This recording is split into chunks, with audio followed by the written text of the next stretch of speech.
relatives.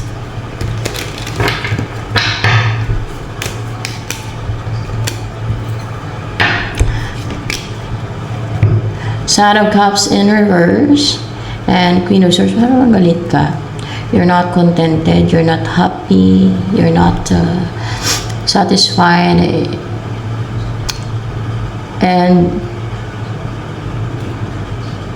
you're not living your wish life, or hindi ka nang buhay ng wish fulfillment.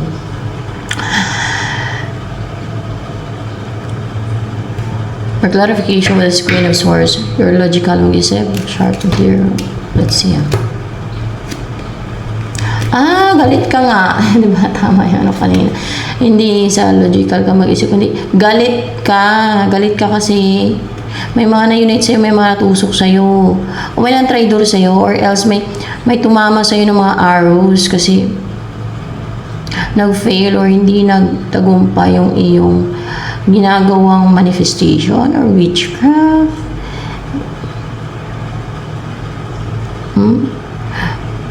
At sa'yo na unite, sa'yo tumama. Hindi ko na-clarify. Dahil naka-recover pati sa sakit at paghihirap at pagdurusa or financial constraints, or from na left out in the cold ba, no? Yung ginagawan mo, kaya bitter ka, parang galit ka, at hindi ka makapag-take ng risk, hindi ka malaya na umpisa na gawin kung ano man yung gusto mo umpisa na gawin. Kasi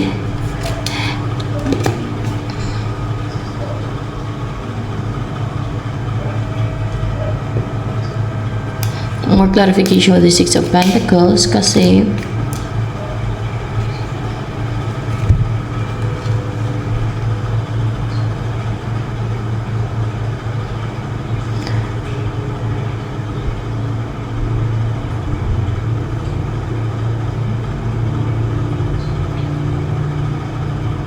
kung ano yung binibigay sa'yo, may kumukuha din.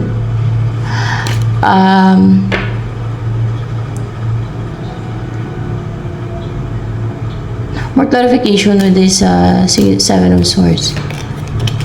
Na? Kasi kung ano yung plano mo, kung ano yung ginagawa mo, na goal-driven ka, basta kung ano yung ginagawa mo, kung ano yung mga plano mo at goal mo, kung ano yung mga ginagawa mo para mag-succeed ka, yun din ang nandi-destroy sa'yo. Ikaw ang dinidestroy. Ako ano binibigay mo sa iba, kung ano ginagawa mo like ritual or manifestation or evil, bumabalik sa'yo. Ikaw ang dinidestroy. Kung nag-send ka ng distraction, evil, manipulation, bumabalik sa'yo. Oh. Like your deceit, bumabalik sa'yo. More clarification with the Seven of Swords.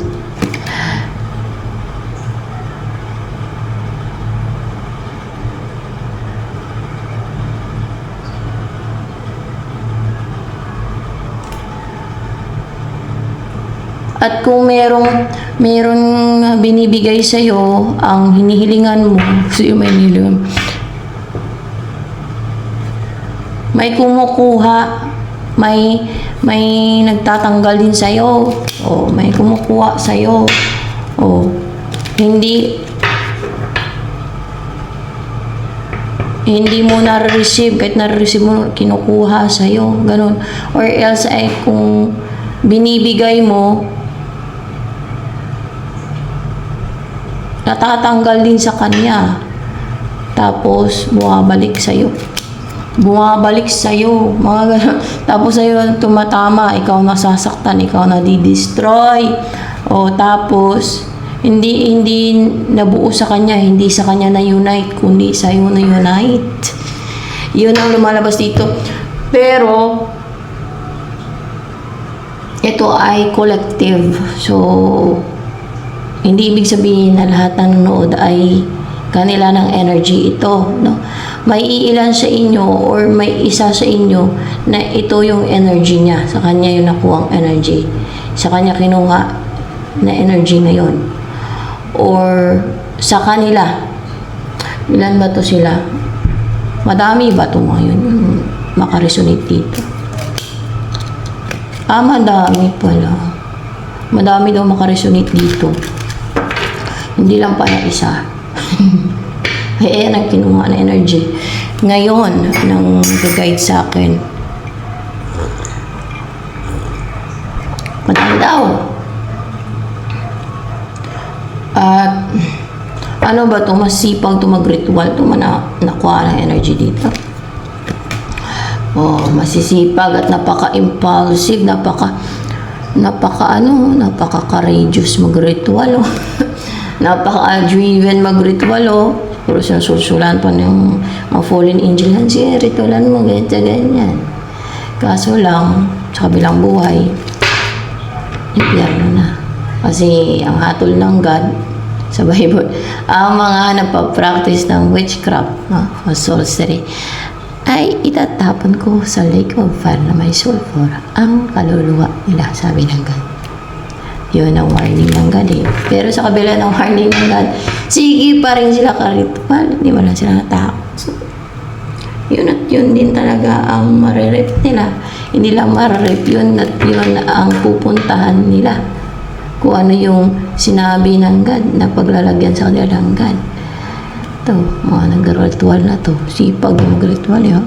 Madami pala. Kaya yan kinuha ng guide ko. Actually, sagad ako ng papaguide ko. Ganyan. Always naman eh. Yun ang lumalabas dyan. Diba pinapapatay niya pang mga witches? Sa Exodus 22:18, yung mga gumagawa ng witchcraft, black magic, sorcery, mga ganyan. Same lang yan, witchcraft, black magic, sorcery. So, 2 of swords and 6 of wands.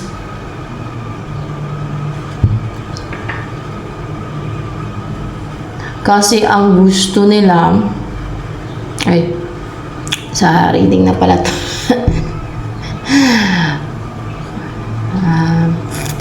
May energies ng witches na kuha dito, guys. So, kung marami din nanonood dito na hindi nag-ritual, hindi na gumagawa ng witchcraft o sorcery kasi may takot sa God, sa right path sila. Sila ay sa side ng Diyos, sa liwanag. Ito na yung mga nang-atake sa inyo. Meron ng atake sa inyo. Kasi you know what? Pag sa side ka ng Diyos, o may mission ka sa Diyos, o may plano sa iyo ang Diyos, the more na atakihin ka ng mga sa side ng kadiliman. Yun ang totoo. Kasi you're a threat sa kanila. As liwanag kayo, di ba? Mga opposing forces yan eh. At yung mga sa side ng kadiliman ay no-oppose nila, against sila sa plano ng God. Yan ay mga ginagawa nila.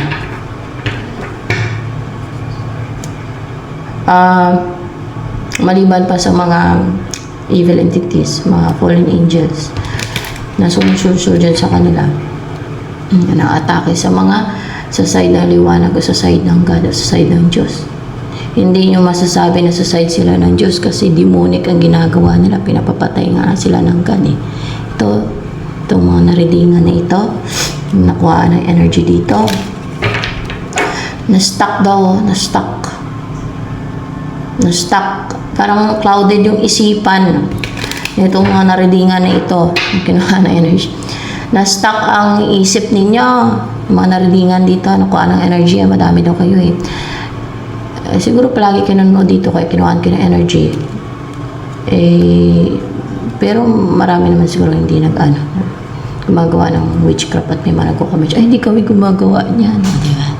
Kasi nga may takot sila sa Diyos. Sila yung tunay na sa Diyos. Kaya takot silang gumawa ng lalo ng kadimonyohan at kasalanan. Gano'n naman sa side ng Diyos. Ano bang ginagawa ng mga ito? Panlalapastangan sa Holy Spirit. Panlalapastangan sa Holy Spirit. nilalapastangan nila ang Holy Spirit. It means blasphemy against the Holy Spirit. Bakit? Malalaman nila yan sa kabilang buhay.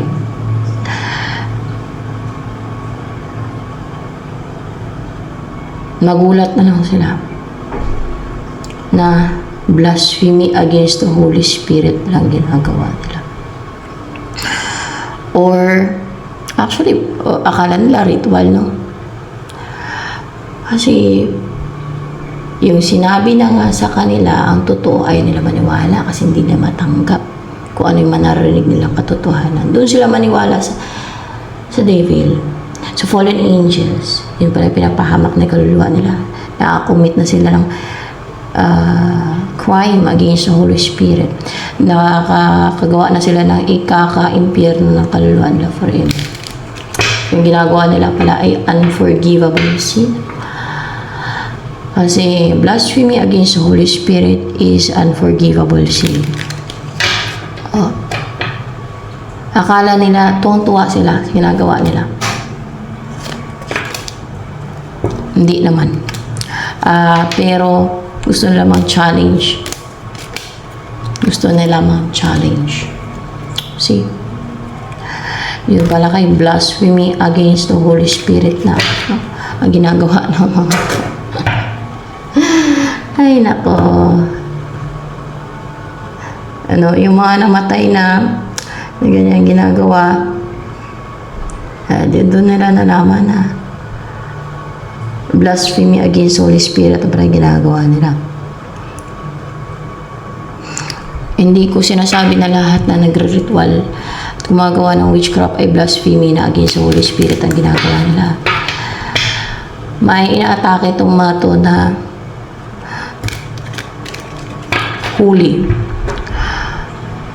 or pinadala dito sa mundo galing sa langit. Meron na empress, oh. Yan ang tinatarget nila, empress. Pwedeng anghel siya dun sa langit o kung ano man siya dun sa langit. Yun ang at yan, ganyan kasi yung mga sa kadiliman eh. Kung sino sa side na liwanag, yun atakihin nila. Gusto nilang i-destroy, sirain, patayin. Diba? Kagaya kay Jesus Christ. Kagaya sa mga prophet. Ganun ang ginawa nila noong unang panahon. So, ganun, same din sa ngayon. Ganun din.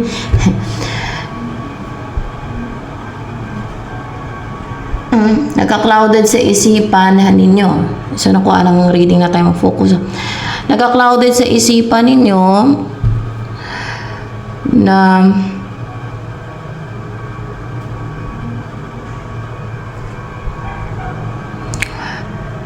yung parang gusto ninyo ina-public eye kayo eh. Na victorious kayo. Madaming papalakpak sa inyo. Yung ganon.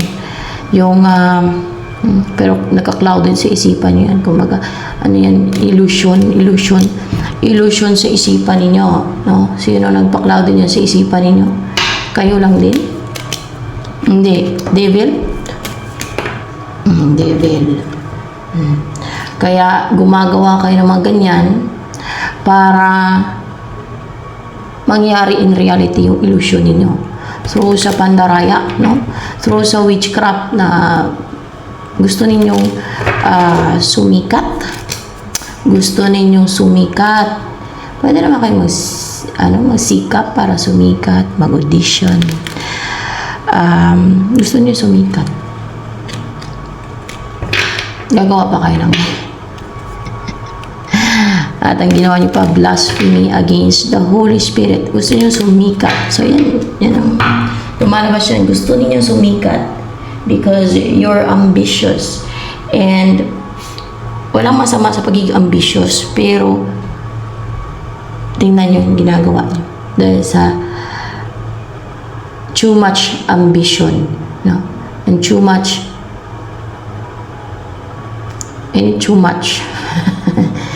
so dahil sa ginagawa ninyo, Ang nagawa ninyo is blasphemy against the Holy Spirit, na pinaka-worst na sin, kasi unforgivable sin.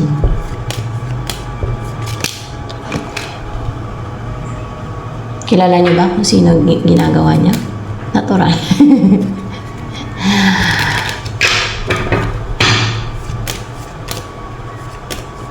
Lagi ba nanonood itong mga nakuha ng reading dito?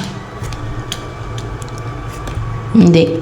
Pero, minsan nanonood sila dito. Sa, ano ko? Minsan nanonood daw. Yan. May pala yung blasphemy na against the Holy Spirit. Kasi, ano na lang yan. Tsaka, may pasanla-sanla pa kayo ng kaluluwa. Binta ng kaluluwa. Ang lapastangan pa sa Holy Spirit ang ginagawa niyo. Hindi ko sinasabi na ang paggawa ng witchcraft o pag-ritual niyo sa kahit sino mang tao ay blasphemy against the Holy Spirit. Ano? Pero yun pa lang, itatapon na kayo sa impyerno ang kaluluwa niyo dahil sa kakaritual-ritual niyo, kagawa niyo ng witchcraft, mga pangulam. Pangulam to eh. Pambabarang, pangulam, kakaiba-iba. Pero may tinitrada kayo na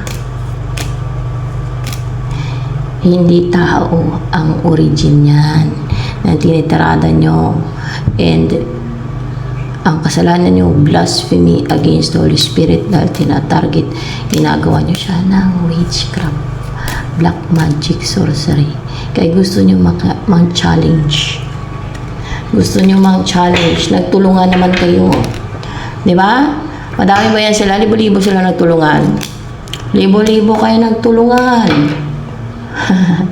Sipin nyo, gano'n kayo kabake? Libo-libo kayo nagtulungan. O, siya isa lang. Hindi pa yun umaatake sa inyo, malamang. Protected lang siya. Kahit pa paano. O, kung napinsala nyo man, ay inalaw ng God yun para mas lalo siya maging strong. Pero, di ba, hindi niya siya mapatay-patay. Hindi niya na alam kung sino pala ang kinakalaban niyo, ang inaatake niyo. Wala na palang forgiveness ang kaluluwa niyo. Hindi na pala ma-forgive dahil ang inatake niyo, holy. Someone na holy na pinadala dito sa mundo. So, after this, napanood nila to, na mga gumagawa nito, may gana pa sila manood dito sa channel ko. May gana pa rin daw manood. Kaya gagawa na naman sila ng strategy. Strategy na naman daw. Gagawa na naman sila ng strategy. Kaya ayaw nila maniwala na holy ang kanyang inatake. Ayaw, hindi. Dahil gusto nila mang-challenge kasi kahit alam nilang holy.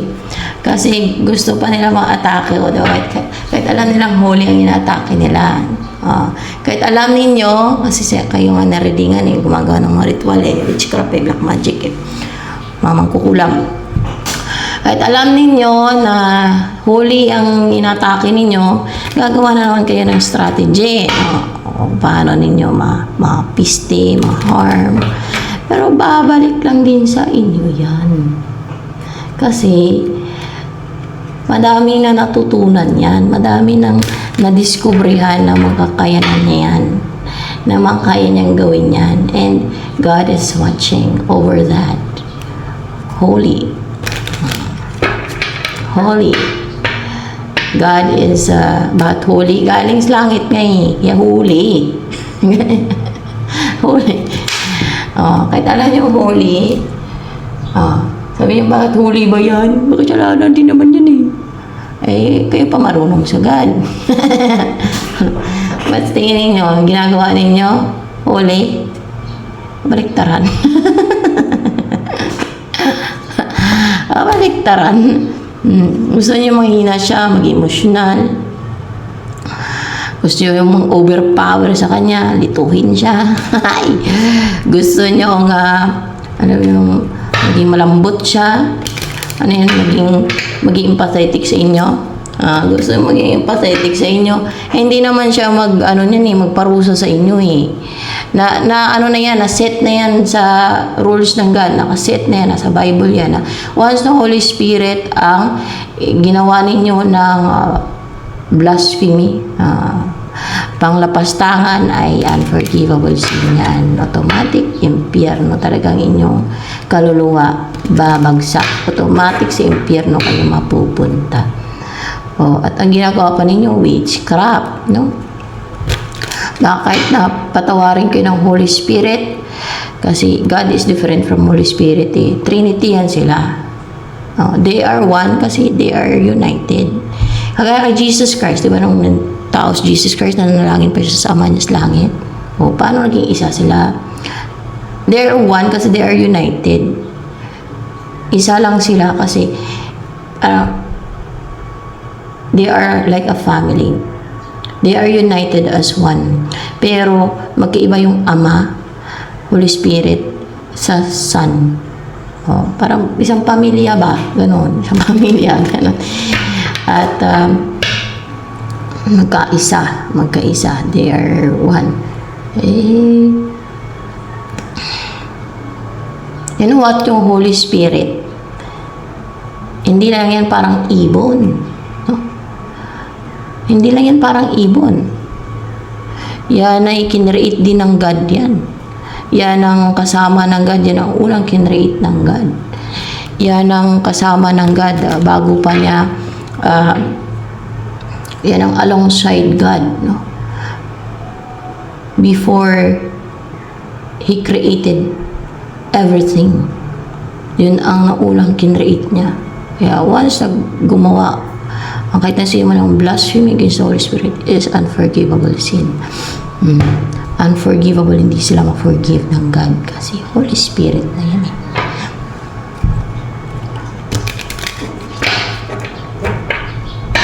Yan ang tinatawag na si Goddess Barbelo, asawa ng God, sa Gnostic. Yan ang spiritual na nanay ni Jesus Christ bago pa siya dito naging tao, pinanganak bilang tao. May nanay na siya doon sa langit. Yung nanay niya naman dito nung di ba binuntis ng Holy Spirit si Mama Mary. Si Mama Mary yung nanay niya dito sa mundo. Pero meron siyang nanay doon. May tatay siya doon. Spiritual father, yun yung Diyos na Ama. Yung nanay niya, Holy Spirit doon. Kasi ang Holy Spirit, androgynous yan. Si Goddess Barbelo, androgynous yan. Thrice male. Kasi ganun yung mga nasa langit doon. Hindi, iba yan sa tao. Kasi hindi naman sila kagaya ng tao. Basta iba. Thrice powerful. Thrice, mga thrice yung explanation. Jesus Christ.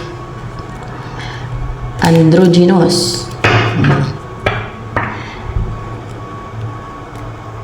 Nakakala nyo minamaliit nyo ngayon, magulat kayo sa kabilang buhay. Kung ano siya. Yung pinagmamalaki yung witchcraft, ang mapala nyo pala ay lake of fire na may sulfur. Ang langoy-langoyan ninyo. Buti kung maglangoy-langoy lang kayo doon. Kay Holy Spirit ang inano nyo, baka torture to the max ang abutin nyo doon. Malamang, Holy Spirit yan eh.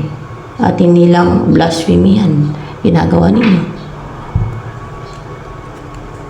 Sobra-sobrang kalapastanganan yan. Kaya matindi din ang parusa sa inyo yan sa kabilang bahay.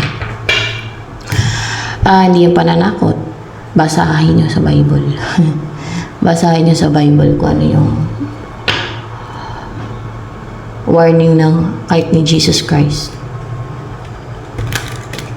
Yung sabi ni Jesus Christ, okay lang daw yung maging blasphemous sa Kanya, mapatawad pa. Pero sa Holy Spirit, it's unforgivable sin. Pag yan ang nilapastangan mo, ginawan mo ng blasphemy.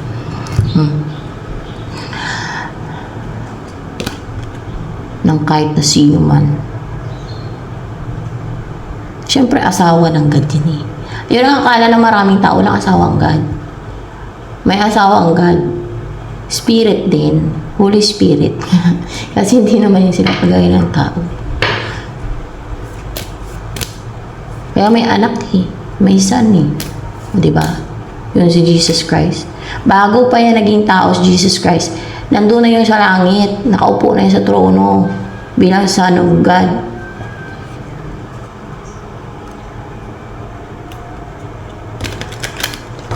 At may nanay yun doon, may tatay, bago niya pa naging nanay si Mama Mary.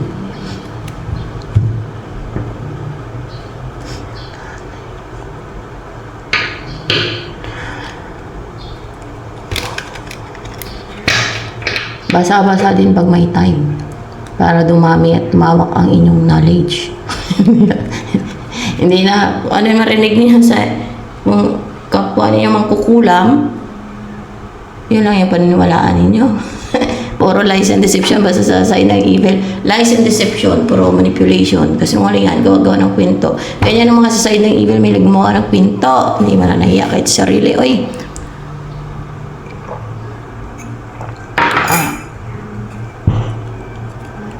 baka yung iba dito, madami ibang ina-atake itong mga to, maliban sa pinadala dito. Madami! Madami silang inatake ng witchcraft. Madami silang ritualan. Madami silang ginagawa ng witchcraft, sinasalbahay. Kasi mission nga ninyo. Di ba? Mission ninyo yan kay Satanas. Sa manardingan dito. Mission ninyo kay Satanas. Yun. Tapos umangon mga man pa kayo. Tutuin niyo pa sarili at iba. Buti nakahinga pa kayo na maluwag. Well,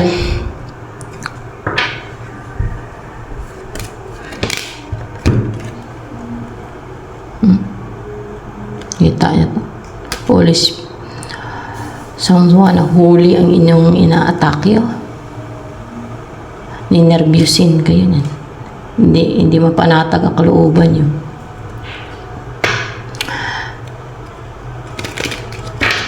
Once na napanood nila to, ninervyusin sila agad. Ninervyusin sila agad. Pero, ayun, magagawa pa nga kayo ng strategy. Kaya gusto na talaga kayo yung powerful. Eh. Ay, haba. Ay, pag-gumpit. Ay, pag-challenge. Oh my gosh.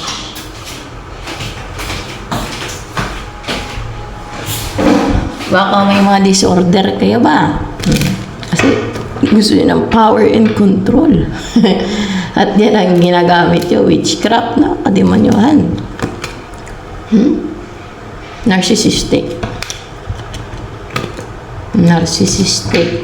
Ang kadalasan ngayon, mga narcissistic ang mga ganyan ang ginagawa. Gusto na sila sa mataas. Gusto na ng power and control. Sila powerful. Sila yung higit sa iba. Yan ang challenge. Ganyan naman narcissistic. Mahilig man challenge. Mahilig makipag-compete. Kahit ayaw naman pag-compete ng iba kasi secured naman at contented sa kung ano sila at may tiwala sila sa sarili nila. At may confidence. Yung mga narcissistic, mahilig yung challenge at magpag-compete. No? Kasi kulang sila sa confidence, sa tiwala sa sarili nila. Kulang sila sa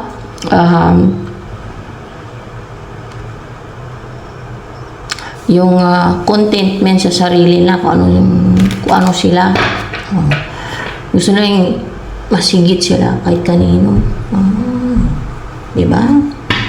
Sino sa inyo yung narcissistic kayo? Dinevelop nyo sa sarili nyo. Sino pa ba? Kung gusto nyo matulungan sa sarili nyo na magbago, na para hindi na kayo narcissistic, ay di seek guidance.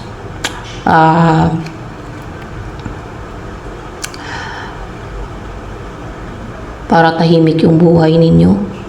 Hindi na kayo pakipag-compete sa iba, challenge ng iba.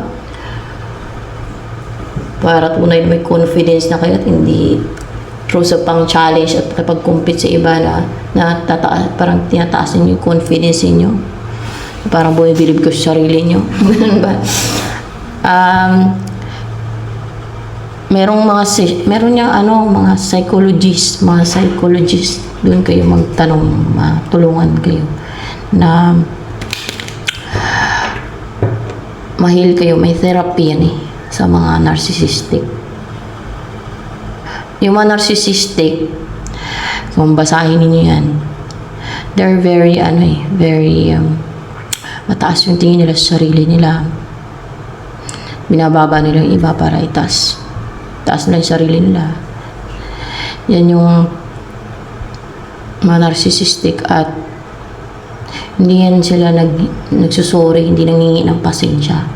Kahit mali pa sila. Ganyan ang mga narcissistic kasi may ego.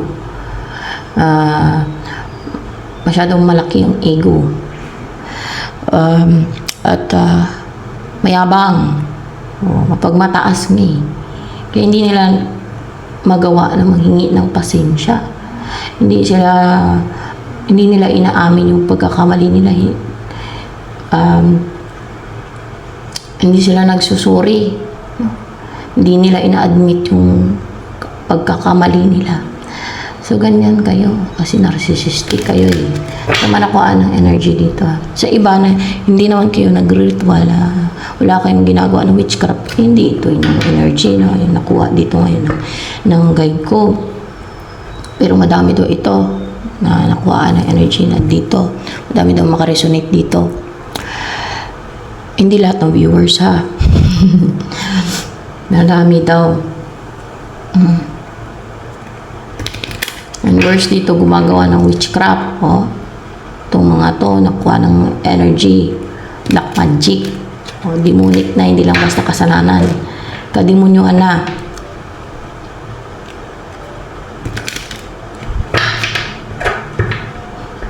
Dahil gusto man challenge, makipag-compete.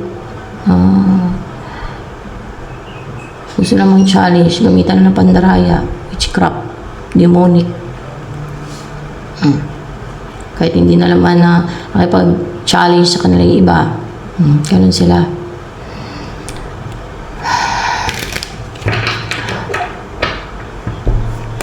Yung mga ibang viewers dito, yung ibang viewers dito, ginagawan din ng mga to. Yung ibang viewers dito, ginagawan din kayo ng mga to. Madami nga daw silang ginagawan ng witchcraft Ito. Bakit ginagawa nila? Bakit nila ginagawa ng clarification na ating mga ibang viewers? Para hindi maging positive. Di ba? Mission na sa taas. Para hindi maging positive. Ako na-encourage para yung mga victim ba maging positive, makarecover, at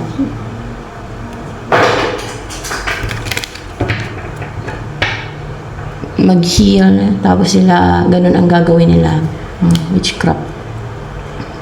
Kaya ang pinapapatay sila ng God, diba? Sa Exodus 22:18, mga alagad ng dilim na yan. Puro panalot ang ginagawa So, anong surprise ng God sa mga naridingan na ito? Tingnan natin surprise. Babalik sa inyo.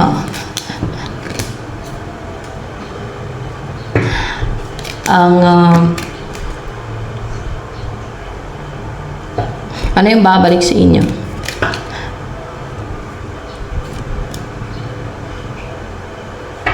Ang Six of Cups. Ano yung Six of Cups na yan? Pwedeng yung hindi nag-take na action, yung lumayo sa inyo.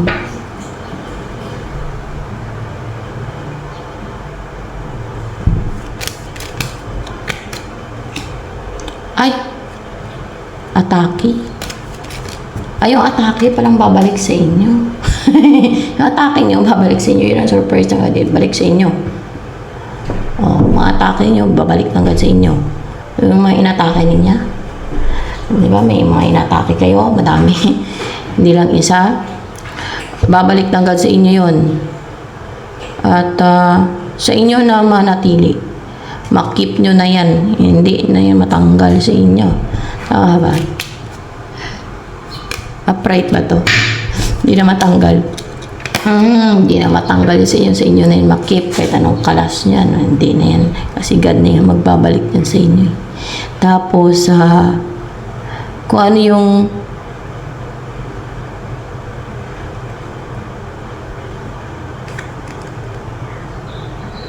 hindi makapag-take ng action, hindi maging determined, yung mga ganon. At yung kung ano ginawa ninyo sa mag-lover na to, kung ano ginawa ninyo dito, na pinalayo pala ninyo, pinalayo ninyo yung mag-isang dibdib tuloy. Yung dalawang mag-lover na ito, yung mga ginawa ninyong pang-atake dyan, baka balik sa inyo. Pinalayo nyo sila sa isa't isa. Pinatalikod ninyo sila sa isa't isa. So, ayun, tatanggalin ang ganyan sa kanila. Ibabalik yan sa inyo. Sa inyo na manatili ngayon. Yan. At yan na yung hindi matawag na karma kasi sa Bible wala namang karma eh. Ang meron, hustisya ng God, punishment ng God. At alam nyo kung ano yung punishment ng God? Impyerno. Yan ang kasabihan na marami yung karma daw. Kinakarma daw yung ganito ganyan. Yung pala inatake nila ng witchcraft. Kagaya sa akin, na pinsala yung aking kabuhayan. Yung pala barang atake nila. May mga sinin sila na yung parang maggagapang sa hirap yung sinda nila ng gano'n. Yung parang itim na parang uod siya na panipay. Nipay ang tawag namin doon eh. Pag yun ang sinento ng mga babarang ay gagapang ka sa hirap. Tapos hindi lang yun ang mga insekto ang pinapadala dito, iba-iba, may mga beetle, mga mambabarang. Tapos sabihin ay nakarma, ganito ganyan. Hindi lang parusa na dito sa mundo ang sapitin na mga gumawa nun sa akin. Sa kabilang buhay, malaman nila yan. So yan, ito na lamang for collective